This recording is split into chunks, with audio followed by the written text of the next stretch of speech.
buenas tardes, hermanos de nuestra parroquia y demás vecinos que nos ven a través de las redes sociales de la parroquia Nuestra Señora de Fátima. Hoy estamos en la diócesis de Alajuela, en la casa de Monseñor Bartolomé. Monseñor, muchas gracias por abrirnos las puertas de su casa. Con mucho gusto, me alegra recibirles. Monseñor, para los que no saben, hace muchos años Monseñor estuvo en nuestra parroquia brindando sus servicios pastorales allá. Ahora lo tienen como obispo diocesano en esta diócesis tan grande que es Alajuela, ¿verdad, Monseñor?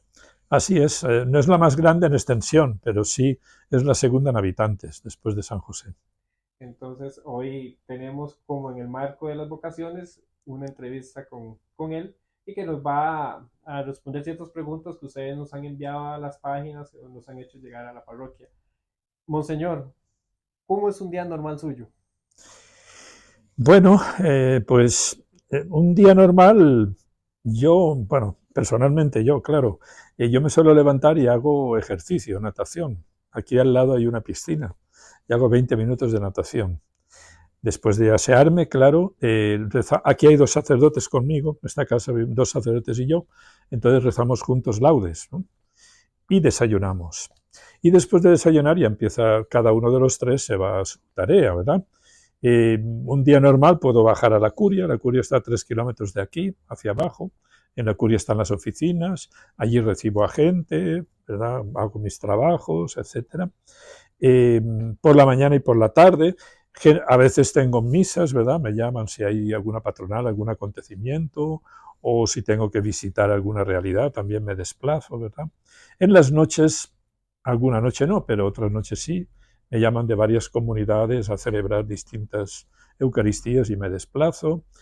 Y bueno, hay reuniones, varias reuniones de comisiones, de todo, ¿verdad?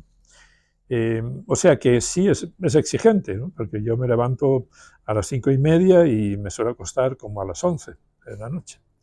Pero bueno, ahí también al final me relajo un poquito y todo esto. Pero sí, suelo estar bastante trabajando en computador, ¿verdad? Elaborando documentos, implementando ideas, ¿verdad? Para animar. Monseñor es el encargado nacional de comunicación, ¿verdad? Sí, sí, hace un año. Entonces, estamos como en familia. Monseñor, ¿cómo se nombra a un obispo? O sea, ¿cómo llega usted a este cargo tan importante en la iglesia? Ujú. Algunos piensan que es por mérito o es que uno se propone, nada de eso. Uno ni se entera de que lo están proponiendo, porque eso es algo, un proceso secreto, ¿verdad? Simplemente el nuncio de su santidad, que es como el embajador del Papa aquí en Costa Rica, va mirando sacerdotes que tienen así las características que pueden ser obispos, ¿verdad? Los obispos también le proponemos a algunos candidatos sacerdotes y el nuncio es el que se encarga de todo, ¿no?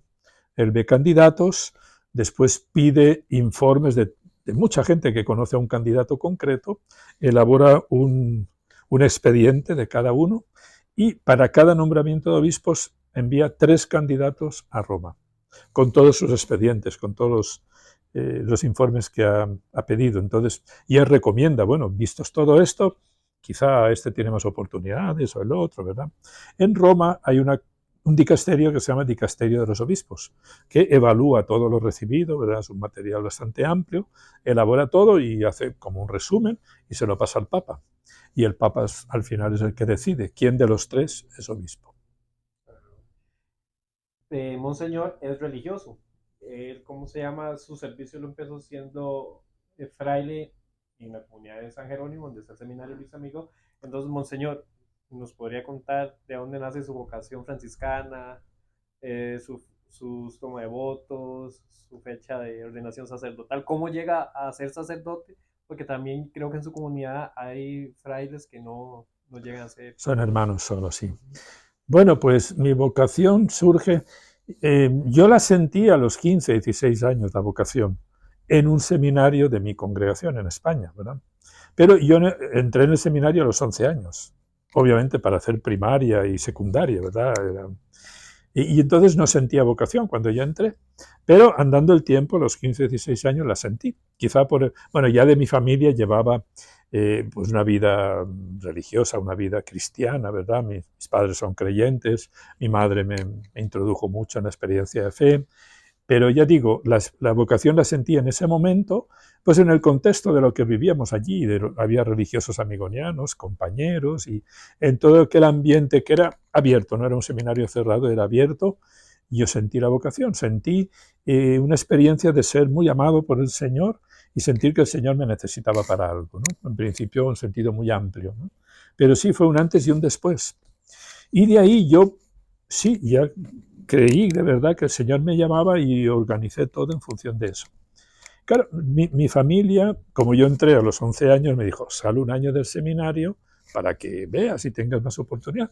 Salí un año del seminario, después ya regresé y fue un crecer armónicamente en esa vocación. Lo primero que hace un religioso es formarse los años previos, que se llaman postulantado y noviciado. Yo eso lo hice en Valencia y en Burgos, el noviciado. Y a los 19 años profesé como religioso amigoniano.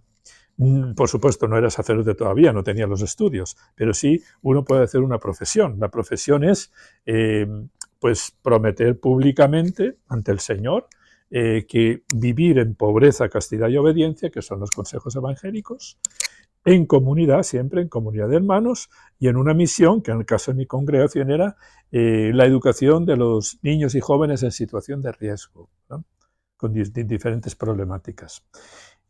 Bueno, a los 19 años yo la hice, después fue un crecer, ¿no? Yo me sentí llamado al sacerdocio, como bien dice usted, hay algunos que dicen que no se sienten llamados a sacerdote, se quedan como religiosos consagrados, todos somos religiosos, alguno accede a la vocación sacerdotal, ¿verdad?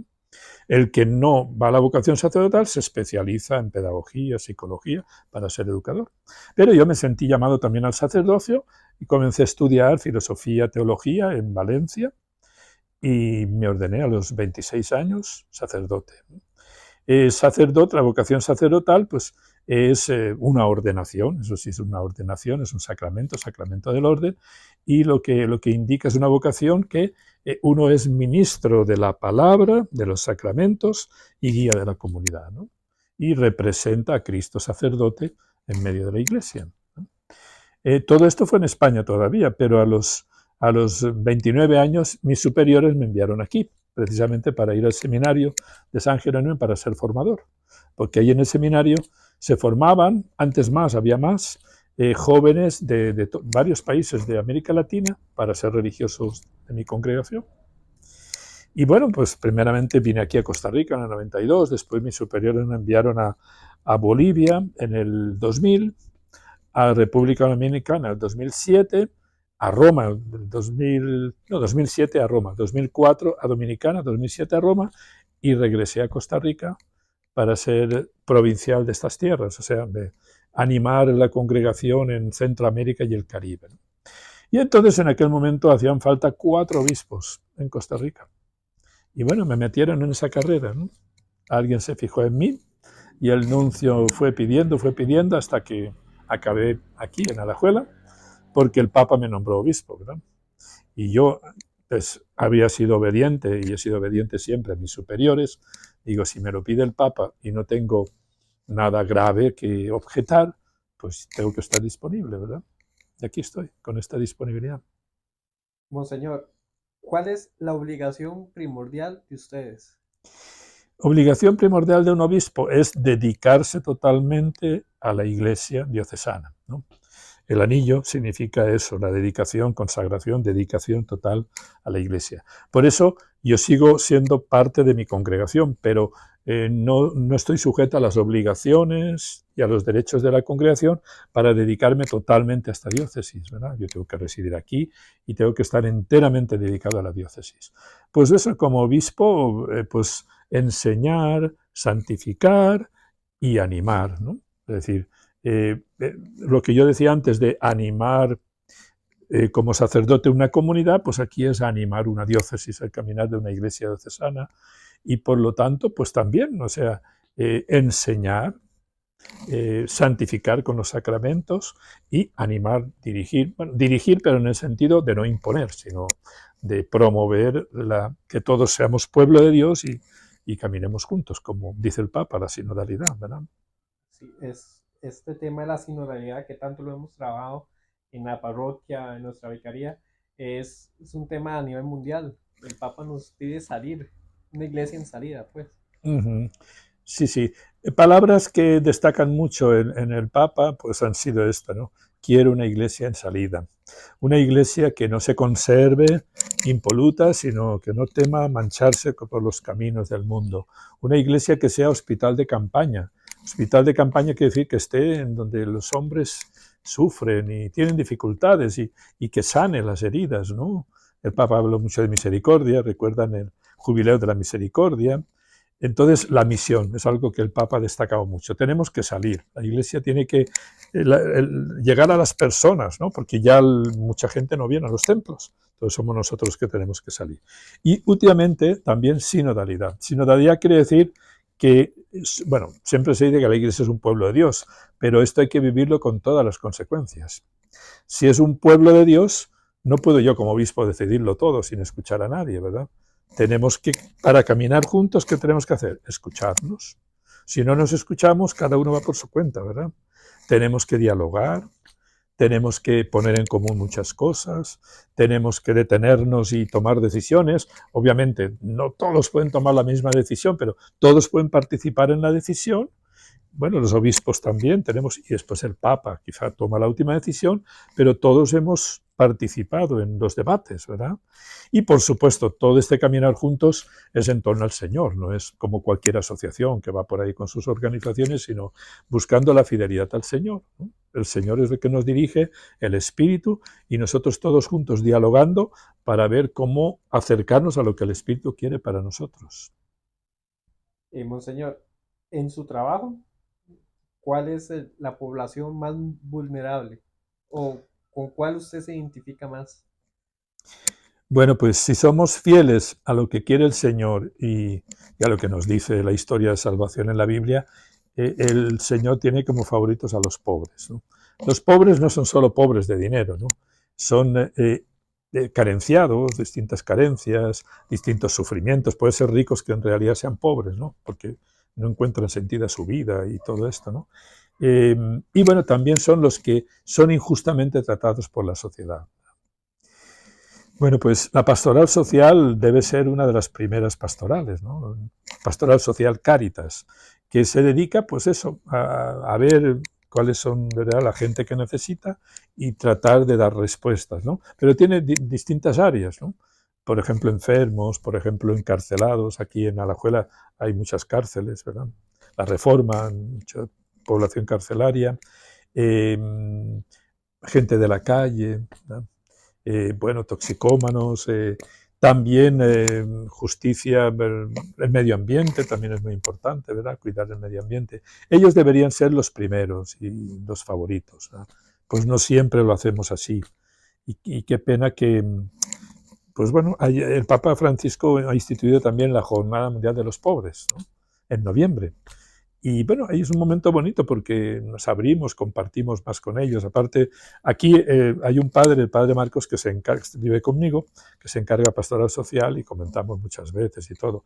El sábado ayer celebramos el mes de los migrantes y refugiados, ¿no? Los migrantes es una temática de mucha actualidad en todo el mundo, quizás es el mayor problema, ¿no? Pues esos deberían ser los favoritos, los primeros, ¿no? Pues ahí intentamos expresarlo. Eh, Prioridades pastorales también siempre son los jóvenes y la familia, ¿no? Jóvenes, familia, pobres, jóvenes, familia y vocaciones, porque vocaciones cada vez es más difícil, ¿no? Entonces tenemos que empeñarnos más. A esta hora que dice vocaciones, ¿qué mensaje le podría dar usted tal vez a un joven que tenga en ese momento algún cosquilleo vocacional? Ajá. Que no lo tape, que no lo esconda, sino que busque, que busque. Si siente algo, bueno, yo lo sentí así, ¿verdad? A mí me vino de un momento, claro, yo tenía un contexto, pero me vino de un momento, yo digo, fue un momento en que yo sentí esa vocación, pero si hay alguna indicación, ¿verdad?, que un joven siente una inquietud, hay que dar pasos, ¿no? Primero, yo diría hablar con alguien que le pueda orientar, ¿no? Después, bueno, por supuesto, cultivar la vida cristiana. Si me dice un joven que nunca ha estado en ningún grupo, nunca ha estado en misa, nunca ha estado, y de repente se siente llamado, es rarísimo, ¿verdad? Cuando una llamada acontece cuando alguien vive la fe, por lo menos algo, ¿verdad? Vive la fe y tiene cierto contacto con la Iglesia, ¿no? Ahí es que una vocación es creíble. De lo contrario hay que decirle, bueno, pues vive tu fe, porque si no hay vida de fe no puede haber vocación, ¿verdad? Entonces, hablar con alguien que le aconseje, fortalecer su vida de fe, estar muy atentos a los signos, porque el Señor no nos habla una sola vez, nos habla en distintos signos, entonces hay que contemplar los signos y ir hilando todo el itinerario, ¿no? Y después hacer experiencias. Yo no puedo, por mucho que hable con alguien, no puedo saber si el Señor me llama a ser religioso si no hago experiencia con una congregación, ¿verdad? Cuando yo paso un día o paso una semana con una congregación, yo sé mejor si de verdad eso puede ser lo mío o no, ¿verdad? Y llega un momento en que uno dice, bueno, ya he hecho experiencias, entonces voy a determinarme por esta opción, ¿no? Entonces uno ingresa, bien sea en una congregación religiosa o en un seminario diocesano, y ahí va haciendo camino. Siempre el primer año es un primer año para descubrir, y después, ya digo, uno puede decir, no es lo mío, o sí que es lo mío, porque el discernimiento vocacional no es solo que yo decida ser consagrado o sacerdote, sino que yo busque y llegue honestamente a lo que el Señor quiere de mí. Y no solo yo, sino que haya alguien a mi lado con experiencia que me diga, pues, puede ser verosímil lo que usted dice o no, la verdad que sea objetivo, porque yo no puedo inventarme cosas, ¿no? Y la vocación es algo tan importante que la Iglesia siempre pone al lado de uno a alguien con experiencia que diga, bueno, ¿usted se siente llamado? Sí. Y nosotros creemos que sí, que su vocación es auténtica, sigue adelante. O decir, no, mire, no puede seguir porque pasa esto y esto, ¿no? Sí, tal vez hay que recordar que las vocaciones no es solamente las vocaciones religiosas, también está la vocación familiar. Por supuesto, la vocación matrimonial, sí, sí, sí. Vocación es estado de vida, ¿verdad? Y después hay muchos ministerios en la Iglesia, catequista, lector, acólito, esos son ministerios, servicios. Vocaciones como estados de vida, diríamos que hay 4, así, muy grandes, aparte de lo que hemos dicho, vida consagrada, sacerdocio, matrimonio. Bueno, hay laicos que no se casan, pero que tienen una vida de servicio también, ¿verdad? Quizás sería así. Y ya digo, después ministerios hay muchísimos y carismas, ¿verdad? Hay alguno que pertenece a un movimiento que tiene un carisma, ¿verdad? Y a través de ese carisma, que es un camino para seguir a Cristo, pues vive eso, vive su fe así, ¿verdad? Sí. Eh, Aparte su vida religiosa, muy amplia, ¿cómo se llama? ¿Qué hobbies tienes? No sé si me entiendes. Sí, sí, sí, claro. Obviamente nosotros somos personas y como personas necesitamos comer, claro que sí. Necesitamos algunos, ahora ya no, pero antes había personas que pensaban que los sacerdotes somos seres de otro mundo. No, no, no, no. Somos personas, tenemos las mismas necesidades que cualquiera, ¿no? Bueno, pues yo hago ejercicio todos los días, como he dicho. Hago natación y hago camino también, camino por lo menos media hora al día, ¿no?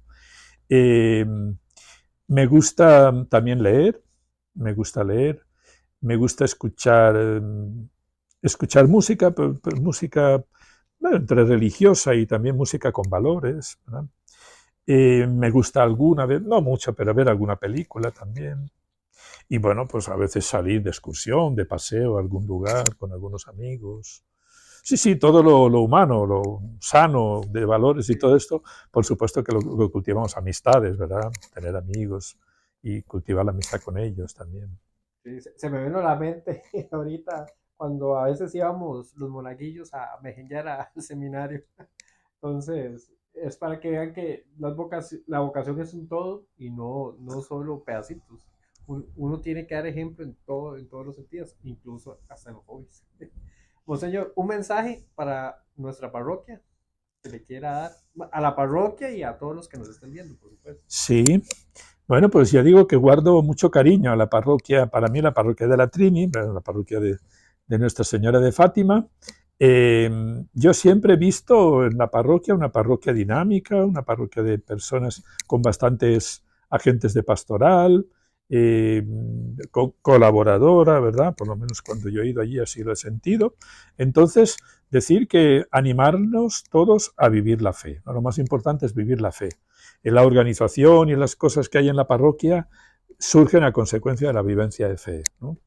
Si cultivamos la fe todos y nos animamos en la fe, en el espíritu fraterno, la misión brotará, porque, ya digo, a veces uno se esfuerza mucho por ir a hablar de misión y nada, o sea, si no hay un testimonio de vida y la comunidad no está cohesionada, no tiene cierta unión fraterna, entonces ¿a qué vamos a invitar, verdad? Entonces, que profundicemos en la fe. Nunca somos perfectos, siempre tenemos que estar ahí, ¿no?, profundizando, que veamos cómo cultivar y cómo significar la unidad fraterna, la unidad parroquial, y que nos organicemos bien con todos los ministerios y con todos los servicios que hay para, ya digo, para el crecimiento de la comunidad y para la misión, eso sí. Tenemos que ser muy insistentes, ¿no?, en cómo manifestar la dimensión misionera. No ya solo decir, bueno, quedémonos aquí a ver qué vienen, sino cómo podemos llegar a los que no vienen y cómo podemos hacerles llegar a ellos pedagógicamente la palabra de Dios, ¿no?, que Dios les ama, que Cristo que ha venido para salvarles, ¿no?, y que en la Iglesia pueden encontrar un ambiente para desarrollarse como personas, primero, ¿no? Pueden encontrar respuestas a sus inquietudes más profundas. Sí, en la parroquia, el padre Leonel es el encargado vicarial de vocaciones. Y como decía Monseñor, si usted tiene alguna inquietud vocacional, puede acercarnos a nuestra parroquia, puede acercarse a cualquier párroco de nuestra área, de nuestra vicaría, que le vamos a ayudar con mucho gusto. Y Monseñor, muchas gracias por recibirnos esta tarde aquí en su casa. Usted sabe que en la parroquia es su casa, tiene las puertas abiertas y ojalá nos pueda visitar cuando guste. Con mucho gusto. Gracias a ustedes por venir y un saludo a todos los parroquianos de Nuestra Señora de Fátima, muy queridos para mí. Oramos mutuamente, yo por ustedes y ustedes por mí. Muchas gracias, hermanos, y los esperamos en nuestra siguiente entrevista en las próximas semanas. Gracias.